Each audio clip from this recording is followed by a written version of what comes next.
All right, Alexander, let's talk once again about Christopher Steele. And we did a video on this the other day, and a lot of the video was based on a John Solomon article that he put out detailing the UK court's decision with regard to Christopher Steele. We detailed that decision. We talked about that decision in great detail, and you laid out exactly what that decision was from the UK courts and what it meant. And sure enough, we now have Trump referencing the article from John Solomon that we analyzed, and you added your own analysis to it, as well as an article from Greg Jarrett, which also talks about that UK High Court decision. So we see a lot of activity now based on that UK court decision. I recommend people take a look at that video because we give a really good analysis as to what that decision really meant for Steele and for the U.S. with regards to Steele, Russiagate, and Trump. And Trump said in his tweet, he said this man should be extradited, tried, and thrown into jail. A sick liar who was paid by crooked Hillary and the DNC. We said in that video that the UK court, you said it, the big revelation was that the UK court ties Steele directly to Hillary. Yeah. So Trump is just basically saying what you said. And of course, he says it in a much more colorful way. A liar who was paid by crooked Hillary and the DNC. So you explain it one way. Alexander Trump obviously adds his spin to it. And then he sends a second tweet as well based off of a Greg Jarrett article. Greg Jarrett is a Fox News contributor, correspondent. I believe he's in charge of legal affairs at Fox News. And Trump says this in his tweet, "Bring back Steele," with exclamation marks. So Alexander, get into this story. I mean, we've been talking about this for a long time, and the fact that Steele really should be brought to the United States and questioned there in a public way, because first of all, he's clearly a major participant in the events which John Duran is investigating, which is, this investigation into the origins of Russiagate. He's an absolutely key party to all of this. Not speaking to Steele, not interrogating Steele makes no sense of that, any kind of investigation into Russiagate. What I find very interesting about Trump's tweets is that he's clearly got, this is the thing about Trump. He says things, as you said, in his own colorful way, but he's obviously obtained some legal advice and analysis, because what he's putting there are all the elements of a fraud claim. He's saying this person was paid money and he lied. So the elements that seem to be coming together in all of these in this tweet is that he's saying that Steele was paid money by Hillary Clinton, obviously, paid money by other people in the United States, had some kind of relationship with the FBI as an informer, and he was providing information which was lied. He was lying about it. So, and he's basing this to a great extent on what this court decision said. Now, this court decision didn't look too much into Steele's truthfulness, but 2 points came out in the court decision. One was that Steele changed his story completely over the course of the case. He provided 2 witness statements, and the judge said that the second witness statement contradicted the first in fundamental ways, and the 2 were basically incompatible with each other. And the second thing the judge said was that Steele didn't really check the information that he was given by his alleged sources, his so-called sources, to any real or very great extent. So what Donald Trump is doing is he's putting all of these pieces together. He can do that. He's president of the United States. He can do that. He's got all the best legal advice. And he's saying, clearly, there's a big fraud case here. Clearly, let's extradite Steele so that we can question him properly in the United States and also prosecute him on the charges related to this. That's Donald Trump's argument. That's how I read these tweets. Now, Steele will no doubt have lots of things to say in response. Always we come back to the presumption of innocence applying. It could be that he was gulled. It could be that he was led along by his various sources. But that's the line that Trump is taking. I think Steele needs to be sent to the United States, or to go to the United States, to answer the fundamental questions about the origins of Russiagate. If there's going to be criminal charges based on the kind of claims that Trump is making, well, that's another matter. That's a matter for the investigators, for the Justice Department, for the police officials of the United States. But I will watch and wait with great interest, and I'll be very interested to see what happens. Yeah, we've been saying it for 3 years now, the better part of 3-4 years. If you want to get to the truth of Russiagate, you have to bring Steele to the U.S. and you have to bring Assange to the U.S. But before Steele leaves the U.K., Alexander, Steele has been up to some funny business in the U.K. as well. Is that correct? This is entirely true, and actually very, very remarkable what he's been up to. And very remarkable that he's been given attention. Now, what he did was that he provided yet another dossier. Can I explain what this is all about? Way back last year, there was a parliamentary investigation by a parliamentary committee into, wait for it, Russian interference in British politics. And who did they turn to? The number one expert on the subject. This is last year, mind you, who is, of course, Christopher Steele.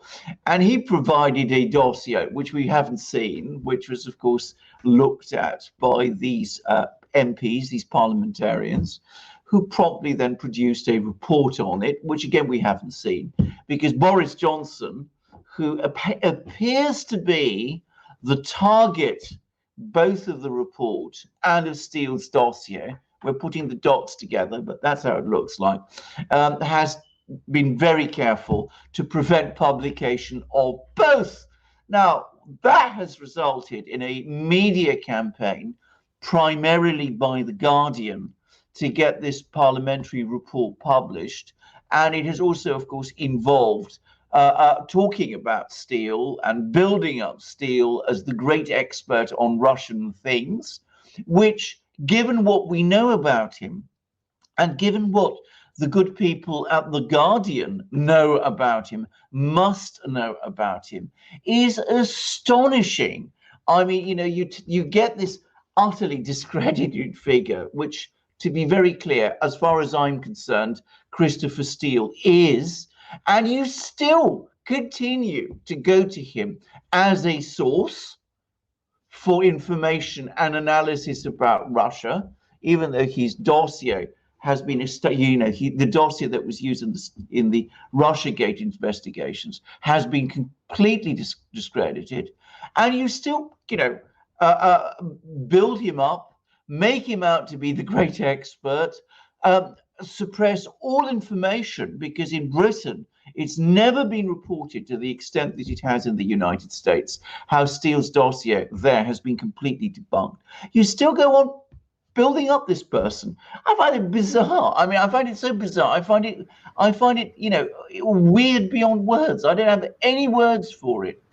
And I wonder how long it can be sustained, because if what Trump says is true and an extradition case is brought, and bear in mind the United States can request the extradition of people, and there's the bare bones of a case a case in fraud set out, it seems to me, in Trump's tweets. I'm not saying it's true. I'm not saying anything of that kind. I'm just saying that there is the bare bones of a case there. I would have thought, based on the present extradition proceeding treaty, that it's highly likely, to quote a phrase, that Mr. Steele will find his way to the United States. Perhaps in his own interests, he should take a plane and go there and get himself some lawyers. Yeah, I agree. The guy tried to smear Trump. He tried to smear Boris Johnson. I suggest that Trump and Boris get on a phone call and say, you know what? Trump should say, you know what, Boris? Just send him to the U.S. and we'll deal with him. And Boris should say, yeah, it's a good idea, Donald. We'll send him over and we'll get rid of this troublemaker once and for all. I know. He's a troublemaker. Absolutely. Many people in Britain, by the way, will be extremely nervous about this. I mean, these tweets that Donald Trump has been pouring out today are for the intelligence community in Britain and for many people in the media. They're a bad dream. They are what they have been dreading, I suspect, for months. Not just Steele himself, but lots of other people. And if I can be a little bit more, analytical, I have wondered whether some of these attempts to build up Steele that we have been seeing over the last couple of weeks in the British media haven't been in preparation for the extradition claim from the United States that may now be coming. In other words, that his supporters are trying to construct a defense for him in advance of that claim. But as I said, there are many people right across the entire British political system and national security bureaucracy who will be very concerned about this, and they will be very concerned also about the fact that this is coming in the run-up to an election, and that Britain, has now found itself caught up in an American political conflict. But that was their own fault. They were heavy supporters or backers of Russiagate, so they brought it on themselves. Yeah, drain the swamp. You want to drain the swamp in the U.S. and the U.K.? Get Steele to talk. There you Absolutely, go. absolutely. And can I just say something? I mean, you need it in the United States, and we absolutely need it over here too, because this whole Russiagate, in my opinion, had its origins in Britain. Now, I'm not saying there weren't American actors involved. I'm sure Hillary Clinton, DNC, all kinds of people, but Brennan from the CIA. But there were definitely people in Britain who were involved in all of this. And of course, we know the name of one, Christopher Steele. What an incredible story. All right. Well, it is absolutely. Never ceases to amaze me about all of this, but there we are. All right. Alexander Mercouris, Editor-in-Chief of Duran, thank you very much. Guys, like this video, click on the subscribe button down below. Click on that notifications bell. Please donate to us on PayPal, Patreon, and subscribe. Start your donation. Really helps out this channel a lot. And go to the Duran shop, pick up some magic mugs. We actually may have new magic mugs. And I'm sure you have the US one and the UK one there. Absolutely. I don't actually have the UK one because my wife has it, but I have another country there that got itself involved in Russiagate, which is, of course, Australia. The Australian High Commissioner was deeply implicated in setting up the whole Russiagate story. So here is the United States on this side, and here is Australia, two great English-speaking nations. We in Britain feel very close to both. We feel especially close to our cousins in Australia, where, by the way, there's also a very big Greek community, a thriving Greek community. And of course, the United States is the country that Britain fought alongside in the Second World War and has had this extraordinarily strong relationship with. So these are two wonderful mugs, and I've spoken often about the Duran's mugs. They are the best mugs in the world. We also have smaller mugs. Now, this one is of Greece, and it's the Greek flag. Alex and I are both Greeks.